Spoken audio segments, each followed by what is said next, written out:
میری لولر گزارشگر ویژه سازمان ملل در امور حامیان حقوق انسان در توییتر خبر داد که روز 24 اکتبر سال 2023 در نیویورک در ملاقات با نماینده دائمی تاجیکستان در سازمان ملل جانبک اسماعیل حکمت بار دیگر مسئله آزاد کردن حامیان حقوق انسان از زندانهای تاجیکستان از جمله آزادی ژورنالیستان زندانی دلیر امامعلی، عبدالله غربتی و الفت خانم محمد شایوه را در میان گذاشته است. الفت خانم که با ماه سال 2022 در روز اول سرکوب اعتراضهای ولایت مختار کوهستان بدخشان دستگیر شد، با اتهام دست داشتن در راه اندازی این اعتراضها به 20 سال زندان محکوم شد.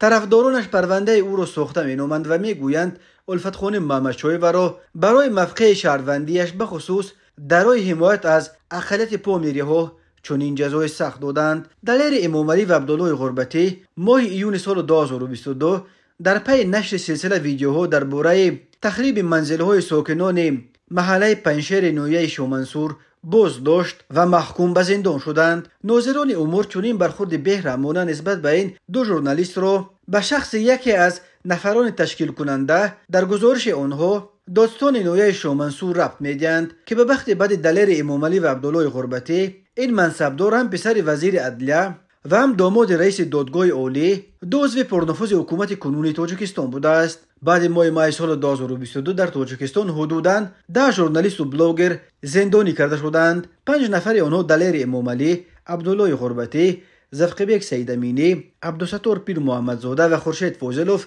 با اتهام شبهه آور همکاری با سازمان‌های ممنوع به پس پنجره کشیده شدند. همچنین بعد سرکوب اعتراضهای ولایت مختار کوهستان بدخشان چندین ژورنالیست و بلاگر زاده این منطقه از جمله الفت خانم محمد شایوه و خوشروز جمعیف متخلص به خوشچام گلیم زندانی شدند. محمد شایوه به 20 سال زندان محکوم شد که طولانی ترین حکم ژورنالیستان در یک سال آخر دانسته می شود. خود ژورنالیستان زندانی شده و حامیان حقوق بازداشت حکم طولانی ژورنالیستان و بلاگرها را سیاسی و انتقام برای فعالیت کسبی ژورنالیستی و بلاگریشان می‌دانند و آزادی آنها را طلب دارند.